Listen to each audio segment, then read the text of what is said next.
गोदी मीडिया और भक्तों को एक बार फिर भारत सरकार ने धोखा दे दिया। नरेंद्र मोदी की लीडरशिप वाली भारत सरकार ने यूएन में बाकायदा इजराइल के खिलाफ वोट दिया और फलस्तीन के फेवर में वोट दिया। इजराइल के साथ अब अमेरिका के अलावा कोई बड़ा मुल्क नजर नहीं आ रहा है और हालत यह है कि अब इजराइल कतर और मिस्र जैसे देशों से कह रहा है कि किसी भी तरह से सीज फायर करवाओ, हमारे अगवा किए हुए लोगों को वापस करवाओ। हालांकि हमास इस पर कोई रिएक्शन नहीं दे रहा है। ये और ऐसे ही ढेर सारे अपडेट्स हैं आज के वीडियो में। जुड़े रहिए, देखते रहिए पूरा वीडियो।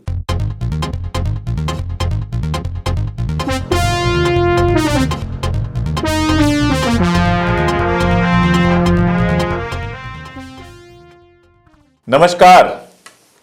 यूनाइटेड नेशंस में सीज फायर को लेकर जो वोटिंग हुई उसमें इजराइल बिल्कुल अकेला पड़ गया है। सिर्फ एक बंदा साथ था, एक कंट्री साथ थी और मैं बता चुका हूं उसके साथ होने की क्या वजह है। अमेरिका के अलावा जो 6-7 देश हैं वो ऐसे देश हैं, आप लिस्ट देख सकते हैं, जिनका विश्व जनमत में कोई खास रोल नहीं है।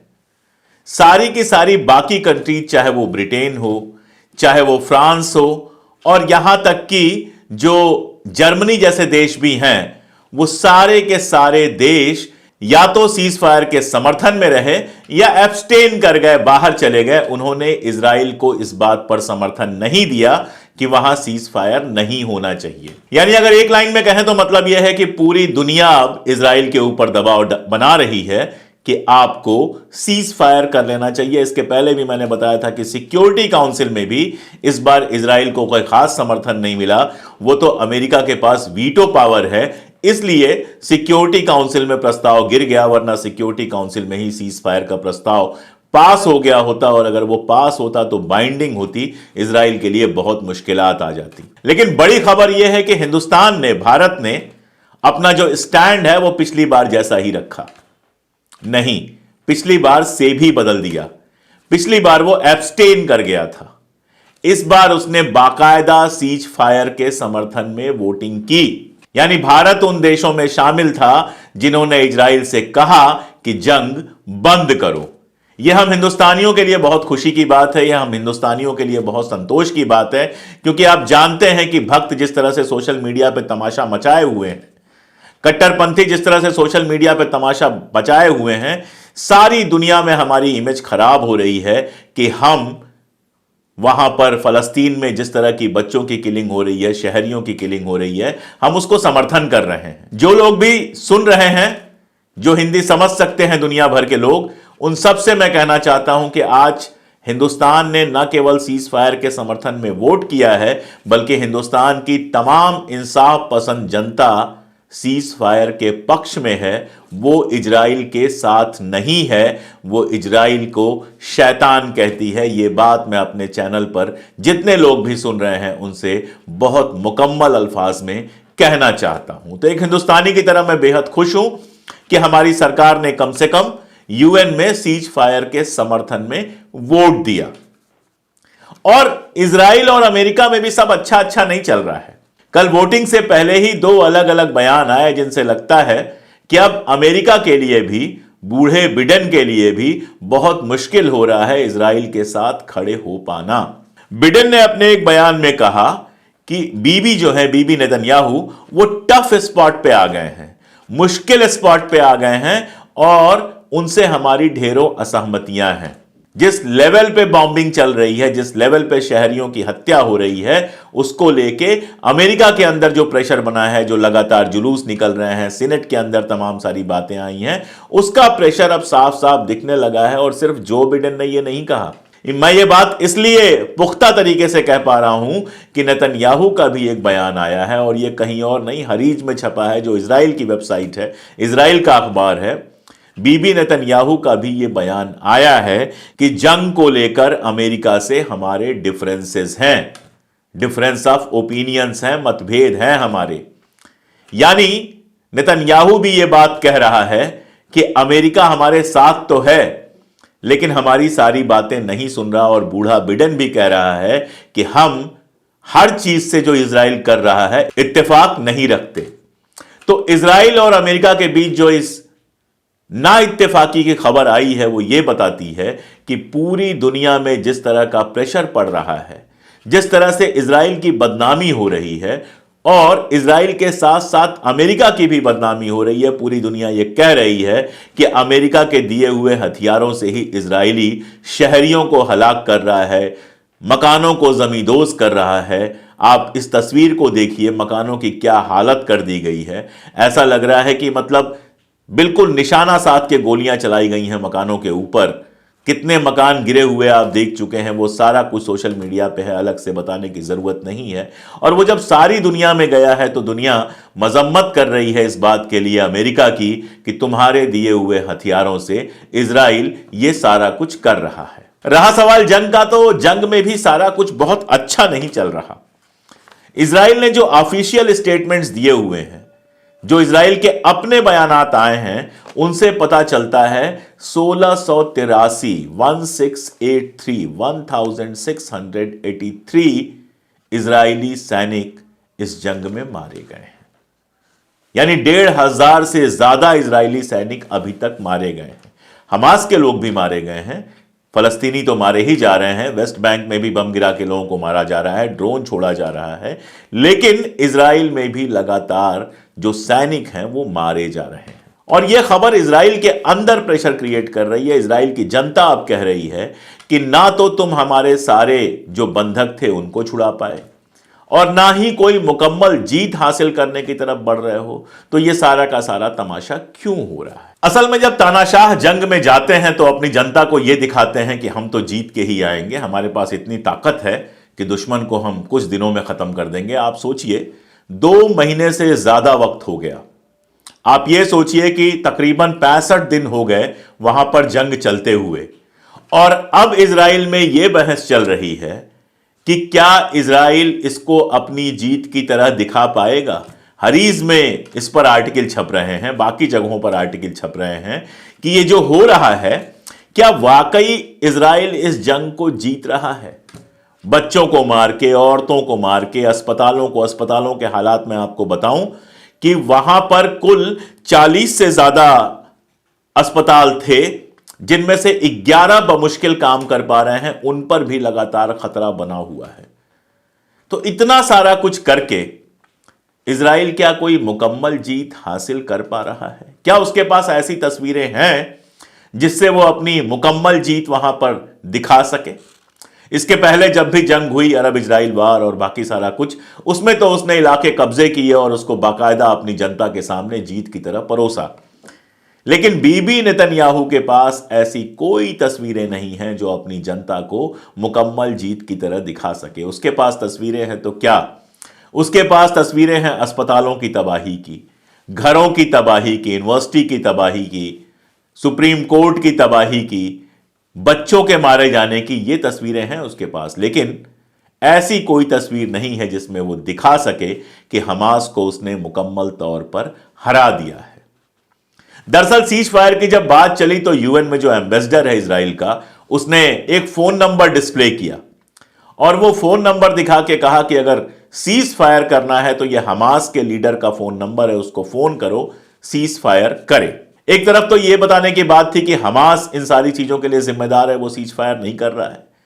इजराइल का एम्बेसडर कह रहा था कि वो हमारे जितने भी बंधक हैं उनको छोड़ दे, हम सीज फायर कर लेंगे। दूसरी तरफ हकीकत यह है कि इजराइल के अंदर जो प्रेशर पड़ रहा है, जिसमें लोग कह रहे हैं कि ना तो तुम हमारे बंधक रिहा करा पा रहे हो और ना ही तुम कोई मुकम्मल जीत हासिल करा पा रहे हो, उसको लेके इजराइल परेशान है। और इसीलिए खबर यह आई है, और बहुत इंपॉर्टेंट खबर है ये, कि कतर और मिस्र से इजराइल ने कहा है कि आप लोग मीडिएट करो, आप लोग बीच में आओ और हमास से कहो वो हमारे बंधकों को छोड़ दे, ताकि बीबी नेतन्याहू जनता को अपना चेहरा दिखा सके, यह कह सके कि मुकम्मल जीत ना सही, मैं कम से कम सारे बंधकों को रिहा करवा पाया, और हमास पे प्रेशर बनवाने की कोशिश हो रही है। एक हकीकत यह भी है कि हम भी कह रहे हैं सीज फायर हो, दुनिया कह रही है सीज फायर हो, लेकिन हमास की तरफ से सीज फायर के लिए कोई पहल नहीं की गई है। हमास भी नहीं कह रहा है सीज फायर के लिए। वजह यह है कि जमीनी लड़ाई में हमास कोई बहुत कमजोर नहीं पड़ रहा है और इजराइल के सैनिक लगातार मारे जा रहे हैं। दूसरी वजह यह है कि इजराइल का कहना है कि अगर सीज फायर होता है तो उसके बाद गजा पट्टी पे हमास का कंट्रोल नहीं रहना चाहिए। पहले यह बात आ रही थी कि अमेरिका चाहता है कि जीत के बाद फतेह जो है, पैलेस्टीनियन अथॉरिटी जो है, उसका वेस्ट बैंक और गजा दोनों पे कंट्रोल हो जाए। लेकिन अब इजराइल यह कह रहा है कि ना तो हम वहां पे फतेहिस्तान बनने देंगे और ना ही वहां पे हमासिस्तान बनने देंगे। मतलब क्या हुआ? मतलब यह है कि वो ये कह रहा है कि ना तो वहां पर हमास का कंट्रोल होगा, ना पैलेस्टीनियन अथॉरिटी का कंट्रोल होगा। तो बीबी नेतन्याहू साहब, कंट्रोल किसका होगा? आपका कंट्रोल होगा। अगर आपका कंट्रोल होगा तो फिर सीज फायर का मतलब क्या है? यानी बहुत सीधी बात है कि इजराइल सिर्फ और सिर्फ अपने बंधकों को छुड़ाने के फिराक में है। फलस्तीनियों को कोई असल राहत देने का उसका कोई इरादा नहीं है। उसका इरादा है कि फतेह जो वेस्ट बैंक को कंट्रोल करता है और वो वेस्ट बैंक पे भी बम गिरा रहा है, और हमास जो कंट्रोल करता है गजा पट्टी को, दोनों को वो बाहर कर दे। और जब दोनों को बाहर कर देगा तो फलस्तीन के जो ममालिक हैं उनके पास कोई रिप्रेजेंटेटिव रह ही नहीं जाएगा। तो जब फलस्तीनियों के पास कोई रिप्रेजेंटेटिव ही नहीं रह जाएगा तो या तो इजराइल के पालतू लोगों को वहां पर गद्दी पे बिठाया जाए जो नाम के तो फलस्तीनी हो लेकिन इजराइल के लिए काम कर रहे हो, और या फिर इजराइल डायरेक्ट कंट्रोल करे। हमास ये कैसे स्वीकार कर सकता है? इसीलिए इजराइल जो ये नाटक कर रहा है कि वो तो सीज फायर के लिए कोशिश कर रहा है, और नाटक भी नहीं कर रहा है, असल में जो उसकी मजबूरी है सीज फायर की, कि सीज फायर होगा तभी उसके बंधक रिहा होंगे, उसको मालूम है। हमास अभी तक कुछ इसलिए नहीं बोल रहा है कि जब इजराइल थोड़ा और मजबूर हो जाए तो हमास उसके ऊपर प्रेशर बनाए, नंबर 1 कि गजा जिस हालत में था उसी हालत में वापस किया जाए। यानी हमास ये कहेगा कि दुनिया या इजराइल या अमेरिका गजा को फिर से बसाने के लिए, उन बिल्डिंग्स को फिर से बनाने के लिए, स्कूल्स कॉलेजेस वगैरह को फिर से बनाने के लिए पैसा दे। दूसरी बात, जैसा पिछली बार हुआ था कि अगर वो बंधक रिहा भी करेगा तो बदले में इजराइल से और ज्यादा फलस्तीनियों को रिहा करने की बात करेगा। तीसरी बात कि वो इस बात पे अड़ेगा कि इजराइल इसको लेके सहमत हो कि गजा पट्टी और वेस्ट बैंक में हम जैसा कंट्रोल बना हुआ था वैसा ही कंट्रोल बना रहे, वेस्ट बैंक में पैलेस्टीनियन अथॉरिटी का कंट्रोल बना रहे और गजा पट्टी में हमास का कंट्रोल बना रहे। यहां पर मैं बता दूं कि यह कंट्रोल कोई केवल बंदूक की जोर पर नहीं बना है। वेस्ट बैंक में पैलेस्टीनियन अथॉरिटी ने इलेक्शन जीता है और गजा में हमास ने बाकायदा इलेक्शन जीता है।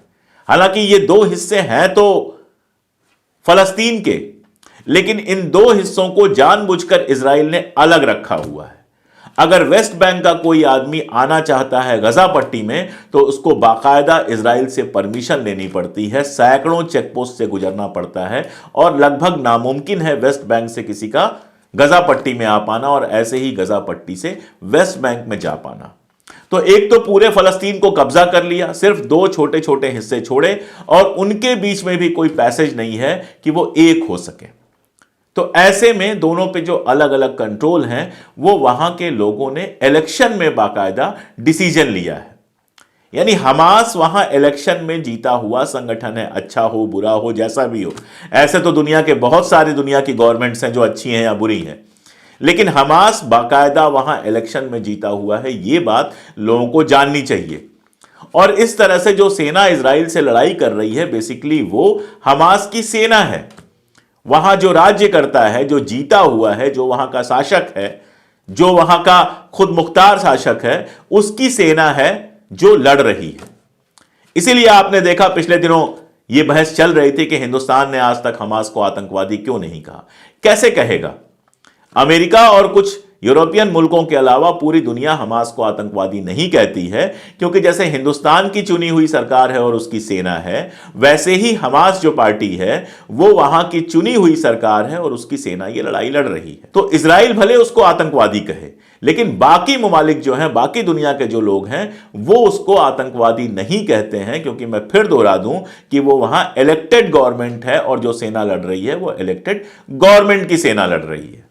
और इजराइल की परेशानी यहीं पर नहीं थम रही है। ना तो वो दुनिया भर से हमास को आतंकवादी घोषित कर पाया, ना तो वो यूनाइटेड नेशंस में अमेरिका के अलावा किसी और मेजर कंट्री का समर्थन पा पाया, और ना ही इजराइल के नागरिकों को यह कह पाया कि आप पूरी तरह से सुरक्षित हैं। कल की खबर है कि वहां कई शहरों में रॉकेट सायरन बजाए गए। रॉकेट सायरन क्या होता है?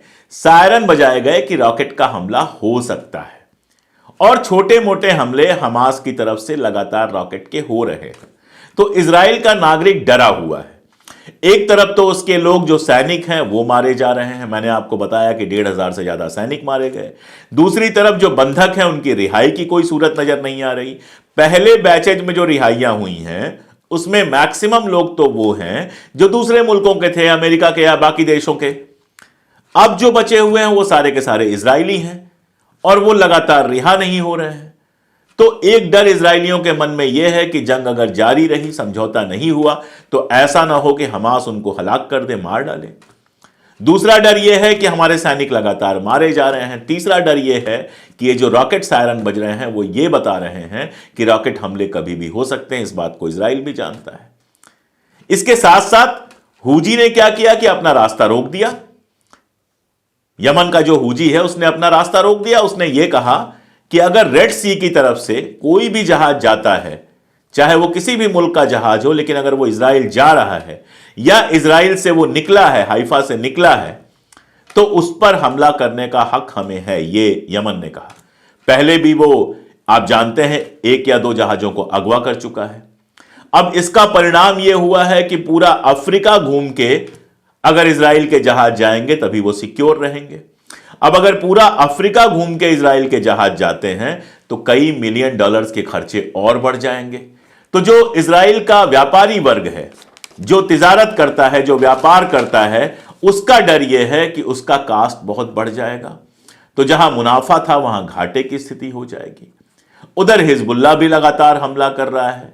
इधर हूजी, मैंने बताया कि उसने इकोनॉमिक ब्लॉकेट जैसा बना दिया है कि जो भी जहाज इजराइल की तरफ जाएगा या इजराइल से निकलेगा पानी का जहाज, उसके ऊपर हम हमला कर सकते हैं। और आप जानते हैं तिजारत करने वाले तो इन चीज़ों से बहुत डरते हैं। आपने माल निकाला, आप चाहते हैं माल सही जगह पे पहुंच जाए। अगर बीच में रॉकेट उसके ऊपर गिर जाए, अगर बीच में उसको अपहरण कर लिया जाए, अगवा कर लिया जाए, तो आपके लिए दिक्कत ही दिक्कत होनी है। तो ये सारा प्रेशर इजराइल के ऊपर पड़ रहा है, जिससे इजराइल, मैंने आपको बताया कि मिस्र से, इजिप्ट से और कतर से वो ये कह रहा है कि किसी तरह से हमास को इस बात पे तैयार करो कि वो हमारे जो अगवा किए गए लोग हैं उनको रिहा कर दे और सीज फायर हो सके। तो इन सबके बीच में हमास एक तरफ इजराइल, और सीज फायर के लिए इन सबके बीच में सारी दुनिया से पड़ रहा प्रेशर। यह प्रेशर ही ये वजह है कि इजराइल के साथ सिर्फ और सिर्फ अमेरिका खड़ा हुआ बड़े मुल्क के नाम पे, बाकी छोटे मोटे 7-8 मुल्क खड़े हुए जिनका खड़ा होना या नहीं खड़ा होना कोई खास मानी नहीं रखता। और साथ में यूएन के जो सेक्रेटरी जनरल हैं वो कह चुके हैं, मैंने पिछले वीडियो में बताया था कि मैं हार नहीं मानूंगा, आई वोंट गिव अप। यानी जैसे पिछली बार सेक्शन 99 में उन्होंने बाकायदा सिक्योरिटी काउंसिल में वोटिंग कराई थी, वो दोबारा भी वोटिंग करा सकते हैं। वो लगातार सारी दुनिया से कह रहे हैं कि वहां पर इजराइल की जिम्मेदारी है कि वो जंग को रोके, सीज फायर करे। और मैंने आपको बताया था कि यूएन, आज जिस तरह से यूएन का ये रिजल्ट आया, जिसमें ओवरवेलमिंग मेजॉरिटी जो थी वो सीज फायर के पक्ष में थी, इसके बाद अमेरिका के ऊपर जिस तरह का प्रेशर पड़ेगा अंदर और बाहर दोनों से, अमेरिका के लिए भी बहुत दिनों तक इजराइल के साथ इस तरह से खड़े रह पाना मुमकिन नहीं होगा। हालांकि मैं आपको बता चुका हूं कि हथियारों की जो खरीद फरोख्त चल रही है उसको भी लेके अमेरिका के अखबारों में लगातार छपने लगा है। पेंटागन के ऊपर दुनिया भर के आरोप लग रहे हैं, बिडेन के ऊपर आरोप लग रहे हैं कि जो ड्यू प्रोसेस है, लीगल प्रोसेस है, उसको दरकिनार करके उसने हथियार बेचे हैं। और अमेरिका के अंदर भी राजनीति गरमाई हुई है, और इस गरमाने की सबसे बड़ी वजह यह है कि अमेरिका की जो आम जनता है वो देख पा रही है कि फलस्तीन में जो कुछ हो रहा है वो गलत हो रहा है। तो ये जो युद्ध जितना सोशल मीडिया पे दिखाई दे रहा है उतना सीधा नहीं है, बहुत पेचीदा है। मैं इसके लगातार जो पेच है कोशिश करता हूं आपके साथ शेयर करता रहूं, ताकि सिर्फ इंफॉर्मेशन ना मिले, आपको सही इंफॉर्मेशन मिले। मेरा मकसद किसी का इधर का उधर का सपोर्ट करने से ज्यादा आप तक सच्ची खबर पहुंचाना है। और इस सच्ची खबर पहुंचाने के लिए मैं आपसे अपील करता हूं कि हमारे चैनल की मदद करें, जैसे भी मदद कर सकते हैं। जो पहला हमारा पिन कमेंट होता है उसको खोल के देखें, उसमें तमाम ऑप्शन हमने दिए हुए हैं। आप मेंबरशिप ले सकते हैं, सुपर थैंक्स दे सकते हैं, हमें सीधे हमारे अकाउंट में मदद कर सकते हैं। आप मदद करेंगे तभी हम कैमरे और सत्ता की आंख में आंख डालकर सच बोल सकेंगे। आज के लिए इतना ही। आगे जैसे जैसे अपडेट्स आएंगी हस्बे मामूल हम अपने चैनल पर अपडेट्स करते रहेंगे। बहुत शुक्रिया।